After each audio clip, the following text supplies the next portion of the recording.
What do you believe in? I believe in ammunition. The story that we tell about Robert Leckie was based on a memoir he wrote, Helmet for My Pillow. We tried to get very personal, to make it more about the individual's journey. He's fighting an unfamiliar enemy on unfamiliar territory in an unfamiliar terrain, a place that actually makes no sense whatsoever. We've been swallowed by the jungle and 5,000 Japs waiting to kill us. I think Leckie is the most complicated character in the Pacific, and Basdale really was able to allow us to take this journey with him, which was almost a journey to the brink of madness.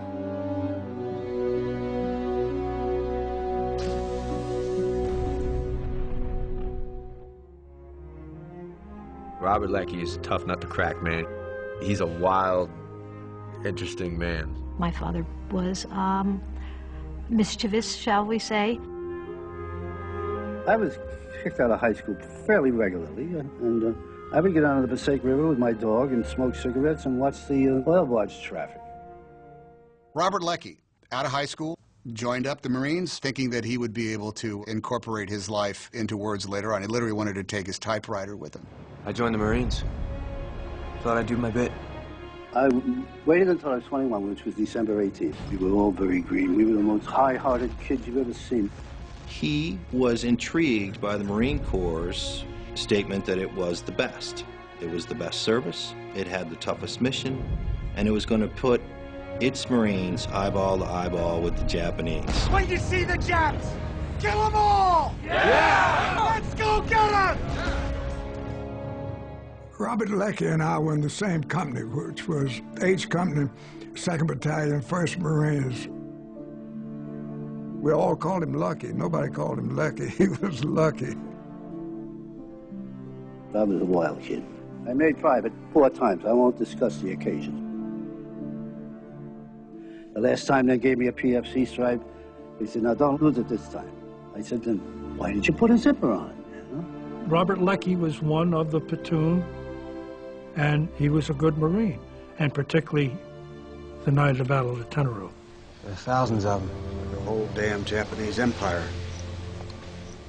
August 7th, 1942, when we landed on Guadalcanal. Set in along here. Watch the opposite bank. What was called the Ichiki detachment, supposed to be a crack detachment. They attacked my battalion on the Tenerife River.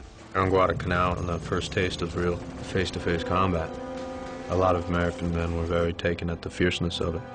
The Japanese generals sent waves and waves of soldiers into the gunfire, being slaughtered. We killed them all, about 2,200 men or more. We lost 26. That came to be known as the Battle of the Tenerife River. To know that they were up to the task. And then the shock to really sit there the next day and to look at what happened. I mean, we chewed them up. They just kept on coming. A real turkey shoot. Look.